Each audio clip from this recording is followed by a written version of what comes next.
ഞാൻ CV അനുമോദിലേക്ക് കൂടി ഒന്ന് പോകുന്നു. അനുമോദ്, എനിക്കറിയാം അനുമോദ് കർണാടകയിൽ ആണ് ഉണ്ടായിരുന്നത്. ഈ അവരിൽ നിന്നുള്ള ആളുകളുടെ പ്രതികരണമൊക്കെ വൈകാരികമാണ്. അവരൊക്കെ ഈ അർജുനെ ഓർത്തെടുക്കുന്നതും അത്തരത്തിലാണല്ലോ. അവർക്ക് ഓരോരോ ഓർമ്മകളാണ് പങ്കുവെക്കാൻ ഉണ്ടാവുക. അർജുൻ എത്തിയ കട, അർജുൻ ചായ കുടിക്കാനെത്തുന്ന ഹോട്ടൽ, അത്തരം സാഹചര്യങ്ങളൊക്കെ അവർ വിവരിക്കുന്നുണ്ടായിരുന്നു. ഈ തെരച്ചിൽ സംബന്ധിച്ച് ഒക്കെ അവരുടെ ഒരു പ്രതികരണം എങ്ങനെയാണ് അർജുന? ഈ അവർ പൂർണ്ണ തൃപ്തരാണോ ഇപ്പോഴത്തെ ഒരു സാഹചര്യത്തിൽ ഈ നടപടികളിൽ?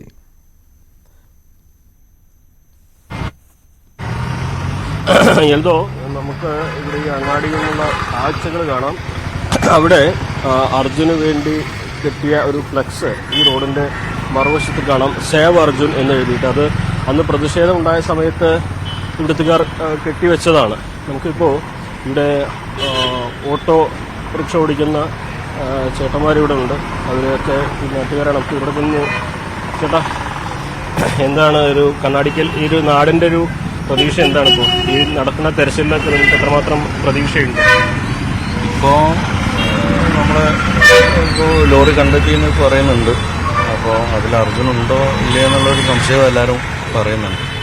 അപ്പോൾ എത്രയും പെട്ടെന്ന് തന്നെ ലോറി എടുത്തിട്ട് അല്ലെ ലോറിൻ്റെ ഉള്ളിൽ നിന്ന് നമുക്ക് കിട്ടുമോ എന്നൊക്കെ ഒരു പ്രതീക്ഷ, അല്ലെങ്കിൽ അവൻ അതിന് മുമ്പേ എവിടെയെങ്കിലും നീന്തി രക്ഷപ്പെട്ടിട്ടുണ്ടാവുമോ എന്നുള്ള ഒരു പ്രതീക്ഷയൊക്കെ എല്ലാവർക്കും ഉണ്ട്.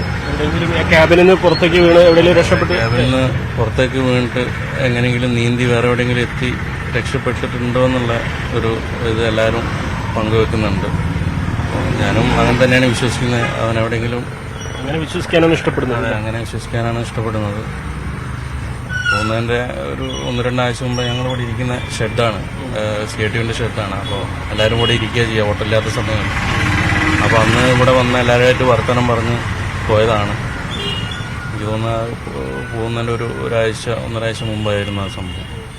എന്തായാലും അവൻ തിരിച്ചെത്തുന്നു എല്ലാവരും പ്രതീക്ഷിക്കുന്നുണ്ട്.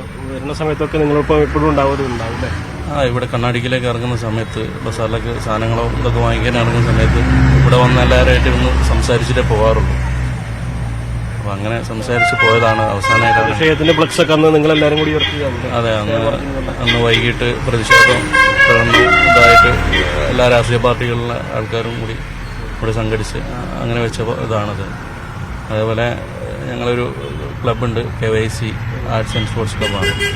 അപ്പോൾ അതിലും നല്ലോണം പ്രവർത്തിച്ചുകൊണ്ടിരുന്ന ആളായിരുന്നു. പിന്നെ ഇതേപോലെ വീടുണ്ടാക്കിയൊക്കെ കുറച്ച് സാമ്പത്തിക ബുദ്ധിമുട്ടൊക്കെ അതിന് ശേഷം കണ്ടിന്യൂസ് ആയി വർക്ക് തന്നെയായിരുന്നു. പക്ഷെ ഇവിടെ നാട്ടിൽ വരുന്ന സമയങ്ങളിൽ ജസ്റ്റ് ഇവിടെ വന്ന് എല്ലാവരുമായിട്ടൊന്ന് സംസാരിച്ച് ഒക്കെ പോകുന്ന ആളാണ്. സമയം കാലം നോക്കാതെ ജോലി ചെയ്യുന്ന കഠിനാധ്വാനായിട്ടുള്ളൊരു. അതെ അതെ. അപ്പോൾ അധികം ഒറ്റയ്ക്ക് തന്നെയാണ് പോകല്. പിന്നെ ഇവിടെ വണ്ടി ഇവിടെ വളച്ച് ഈ സൈഡിലോട്ട് ഇവിടെ നിർത്തിയിടും. എന്നാലും തിരിച്ചെത്തുന്നൊരു പ്രതീക്ഷയുണ്ട്. ആ ഒരു പ്രതീക്ഷയാണ് ഇതൊക്കെ പങ്കുവയ്ക്കുന്നതാണ്. ഈ ഒരു CITUവിൻ്റെ ഈ ഒരു ഇവിടെയാണ് അർജുൻ വരുന്ന സമയത്തൊക്കെ സമയം ചെലവഴിക്കാനുള്ള അദ്ദേഹം